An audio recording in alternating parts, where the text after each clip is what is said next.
Hello, friends. This is Professor Googlov. Today's video will be a little unusual, but I'm sure you will like it. So, get comfortable and let's go. Nik Wallenda is a skyscraper. The Florida native has dedicated his life to tightrope walking, but in 2014 he organized an event in Chicago that literally put an end to all other forms of tightrope walking.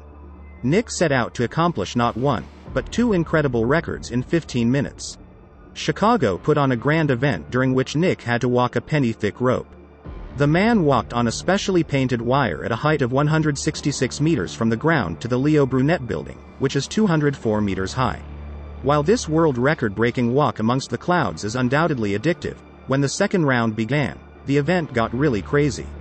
After a 10-minute walk on a wire 180 meters above the street, Nik put a blindfold over his eyes and climbed over another rope, setting a second world record that no one but himself would even want to try to break.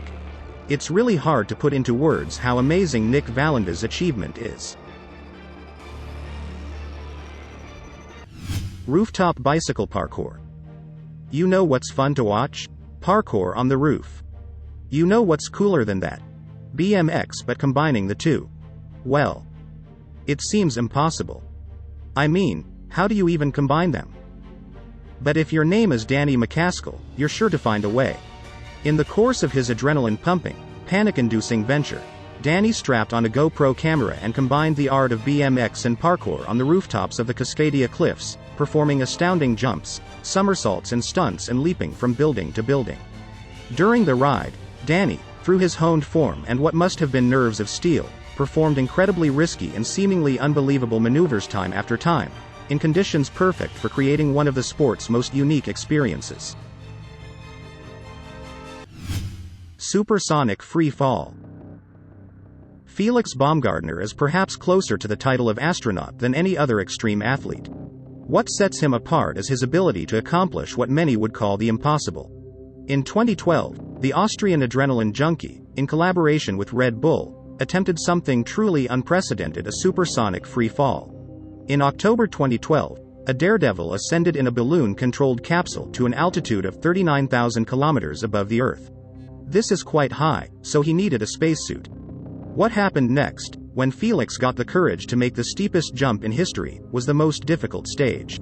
In 4 minutes of free fall, he accelerated to a whopping 1,173 kilometers per hour, meaning his body created a sonic boom just by falling down. In this moment, Felix Baumgartner more than proved that nothing is impossible. Skiing down a 76-meter-high cliff. Skiing, as a sport, can be relatively safe unless someone is attempting a crazy stunt beyond the realm of possibility.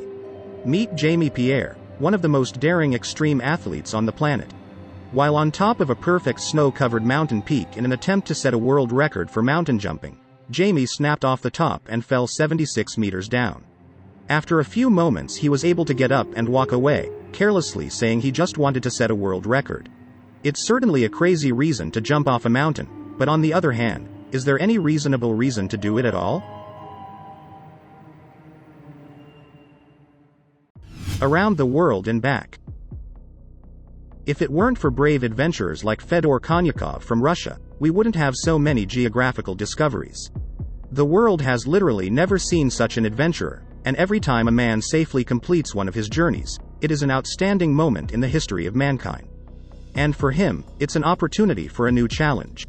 Among the seemingly endless list of Konyakov's unrivaled accomplishments are circumnavigation of the globe by boat 5 times, solo voyage across the Atlantic Ocean 17 times, records for the fastest circumnavigation of the globe by balloon and the fastest crossing of the Pacific Ocean by rowboat.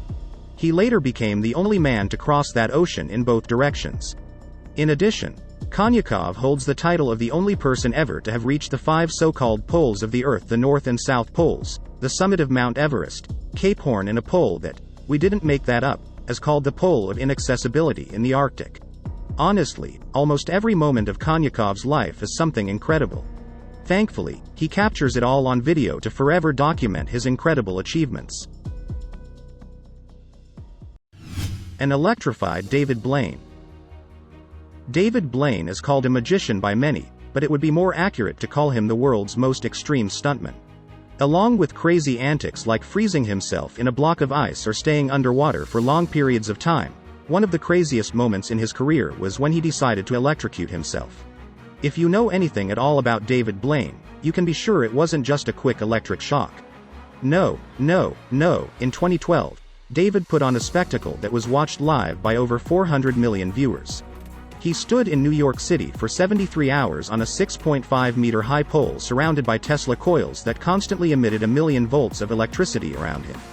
A legendary magician performed one of his most shocking feats to date, seemingly unaffected in the slightest by a powerful current flowing continuously around him for 3 consecutive days. We would find this hard to believe if it wasn't documented. A helicopter race with a car. In 2014, the Korean version of the TV show Top Gear decided to film an epic drag race between a ZAR-1 Chevrolet Corvette car and a vintage Bel Air 1 Cobra attack helicopter. It would seem, why not? However, the race itself wasn't so strange, but when the announcer stopped the Corvette, the helicopter, seemingly for no reason, suddenly went into a slow spin and nose-dived into the ground.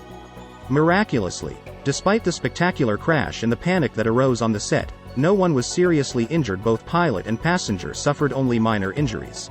What makes the incident unusual is that despite initial reports of a mechanical problem with the aircraft, an investigation by the National Transportation Safety Board found no evidence of a mechanical problem. So no one really knows what exactly happened, or why the huge attack helicopter suddenly crashed into the ground. We are left to speculate about the reasons why. Assembling a Rubik's Cube in flight. The classic Rubik's Cube has been captivating people for decades. It looks deceptively simple, and then gets frustrating when you can't assemble the cube in a few days. Some people try to prove that they can do it faster than others. But for some, speed isn't enough. For example, Jeremy Ellison decided to raise the bar of what is physically possible. He flies in a wingsuit, which is impressive in itself, but that's not all. The man decided to combine his 2 passions and assemble a Rubik's Cube, falling from the sky at 257 kilometers per hour. The man flipped onto his back and ignored the fact that he was falling to the ground, and so effectively that he managed to assemble the Rubik's Cube before the parachute opened. It's one of the most impressive things you'll ever see. Ferry crashes into the faucet. We all know that ships and storms don't mix well. Watching ships tackling huge waves or battling extreme weather in the middle of the ocean is always scary. But what happens when a storm hits a harbor? That's exactly what happened in Barcelona in 2018, when unusually strong winds swept through the harbor where a passenger ferry was trying to maneuver. When the winds knocked it off course, the ferry crashed into a huge crane. Dock workers could be seen fleeing as the crane collapsed and containers, which unfortunately contained flammable materials, caught fire. Despite the low speed, the incident quickly becomes like a shot from an action movie. Hands-free motorcycling. Most people don't like to step out of their comfort zone, but there are those who nothing stops them. Bartek Ostolowski is one of them. The rising motorsports star unfortunately lost both of his arms when he was just 20 years old. It should have meant the end of his career, but Bartek wasn't about to give up on his passion. Well, as I promised, the video was interesting. So, subscribe to the channel, give it a thumbs up. See you tomorrow. Bye for now.